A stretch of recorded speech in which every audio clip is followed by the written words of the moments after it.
Hello guys, welcome to Pakistani real reaction. तो कैसे हैं आप सब? उम्मीद है आप सब बढ़िया होंगे और मजे में होंगे। मेरा नाम तो मुदस्सिर। मैं हूं मुबश्शिर। सो गाइस, इंडिया ने 2 दिनों में चाइना से छीन लिया किंग का ताज, मतलब बादशाहत का ताज। इंडिया ने 2 दिनों में चाइना से खींच लिया।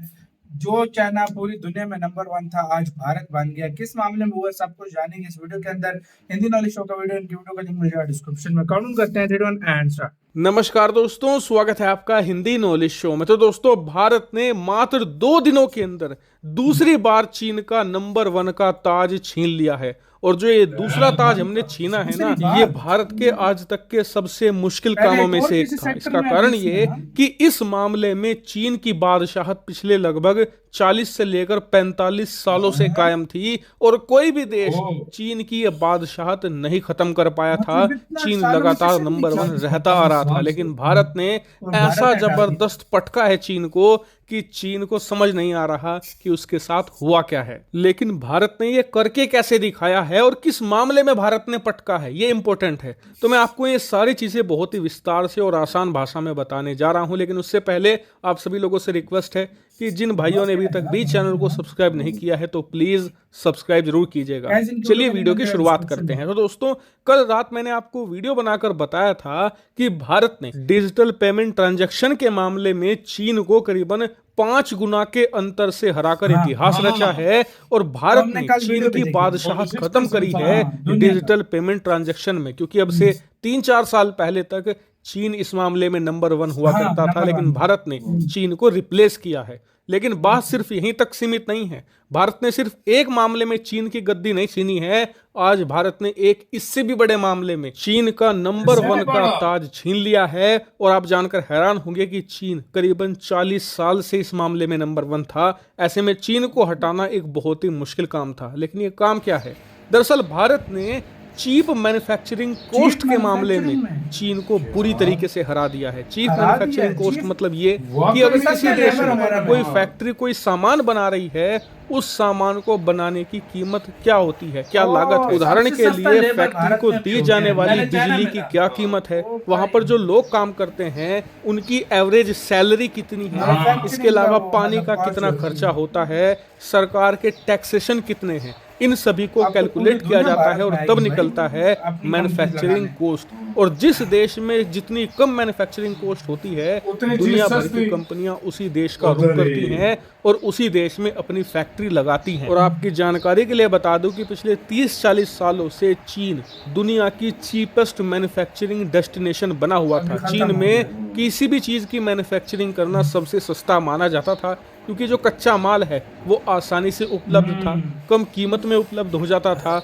जो वहाँ पर कामगार थे उनकी सैलरी बहुत ही कम हुआ करती थी। इसके अलावा पानी का खर्चा बहुत ही कम, बिजली बहुत ही ज़्यादा सस्ती।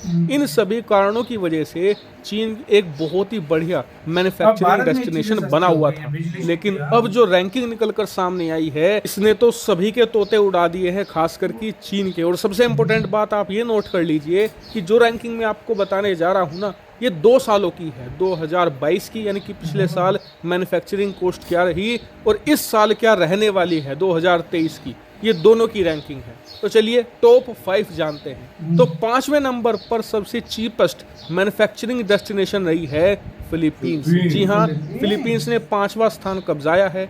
इसके आगे बढ़े तो नंबर 4 पर रहा है थाईलैंड। वैसे थाईलैंड मुझे थोड़ा सरप्राइजिंग लगा, क्योंकि मुझे लग रहा था कि चौथा स्थान या 5वें स्थान में से कोई एक तो बांग्लादेश या फिर इंडोनेशिया को मिलेगा। लेकिन ये दोनों ही देश टॉप 5 की रैंकिंग से पूरी तरीके से बाहर हैं। और ये भारत के लिए अच्छी खबर है, क्योंकि कहा यह जा रहा था कि इंडोनेशिया और बांग्लादेश जैसे देश ये भारत आने वाली फैक्ट्रियों को अट्रैक्ट कर सकते हैं। लेकिन यहाँ पर मैन्युफैक्चरिंग कॉस्ट थोड़ी ज़्यादा हुई है, इसलिए भारत के पास एडवांटेज है। खैर, अब 3rd रैंकिंग की तरफ बढ़ते हैं। तो तीसरा स्थान मिला है वियतनाम को। जी हाँ, वही वियतनाम जिसके बारे में ये कहा जा रहा था कि चीन से जिन फैक्ट्रियों का पलायन हो रहा है वो सारी जाएंगी वियतनाम में। तो वहाँ पर भी मैन्युफैक्चरिंग कॉस्ट हाई निकली है। इसका कारण ये बताया जाता है कि वियतनाम के अंदर जो लोग हैं, जो कामगार हैं, उनकी सैलरी ज़्यादा होती है। इसके अलावा जो कच्चा माल है उसकी कीमतें भी लगातार बढ़ रही हैं। और आपको बता दूं कि वियतनाम का तीसरे रैंकिंग पर आना भारत के लिए बहुत बड़ी गुड न्यूज़ है, क्योंकि वियतनाम कहीं ना कहीं भारत को नुकसान पहुंचा सकता था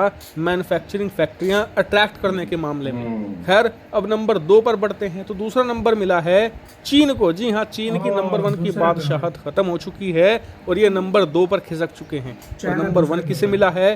भारत को। जी हाँ, भारत चीपेस्ट मैन्युफैक्चरिंग देश बन चुका है। और यकीन मानिए, इस समय भारत मैन्युफैक्चरिंग के मामले में सबसे ज्यादा अट्रैक्टिव डेस्टिनेशन बन चुका है। दुनिया भर की फैक्ट्रियां भारत का रुख कर रही हैं, क्योंकि भारत में बिजली पानी तो सस्ता है ही, लेकिन सबसे बड़ा फैक्टर भारत के नंबर 1 होने का ये है कि भारत के अंदर महंगाई कंट्रोल में रही है, जिससे कि कच्चा माल सस्ता मिल रहा है। और इसका एक बड़ा फैक्टर ये भी है कि भारत ने ये इंश्योर किया है कि जो पेट्रोल डीजल के दाम हैं वो एक लिमिट से ऊपर ना जाएं, और इसमें रशियन क्रूड ऑयल का एक बहुत ही क्रिटिकल रोल है। लेकिन आपको बता दूं कि ये रैंकिंग 2 पोर्टल ने जारी करी है। पहला है द वर्ल्ड ऑफ स्टैटिस्टिक और दूसरा है यूएस न्यूज, जो अमेरिका की एक सरकारी न्यूज संस्था है।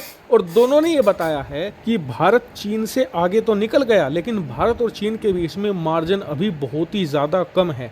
अगर भारत को और ज्यादा बड़ी बड़ी कंपनियों को भारत में लाना है तो एक काम करना होगा जिससे भारत और चीन के बीच में जो अंतर है वो बहुत ज्यादा बढ़ जाएगा, और वो काम है अपने अधिकारियों को सुधारना। क्योंकि भारत में जो अफसरशाही है ना, उससे विदेशी कंपनियां डरती हैं लिटरली। और कई बार तो सब कुछ अच्छा होने के बावजूद वो भारत आने से कतराती हैं, क्योंकि उन्हें लगता है कि भारत की जो अफसरशाही है वो उन्हें इतना घुमाएगी कि उन्हें फैक्ट्री लगाने में बहुत ही ज्यादा लेट हो जाएगा। और इसी डर को भारत सरकार को खत्म करना होगा। हालांकि इस पूरे मामले पर आपका क्या मानना है, कमेंट करें। इसी के साथ हुई यार वीडियो खत्म। मैं कहता हूँ यार, मुबारक हो, दुनिया का बहुत बहुत मुबारक हो। सस्ती चीपेस्ट लेबर कॉस्ट भारत में हो गई है, जो सबसे ज्यादा अच्छी चीज है।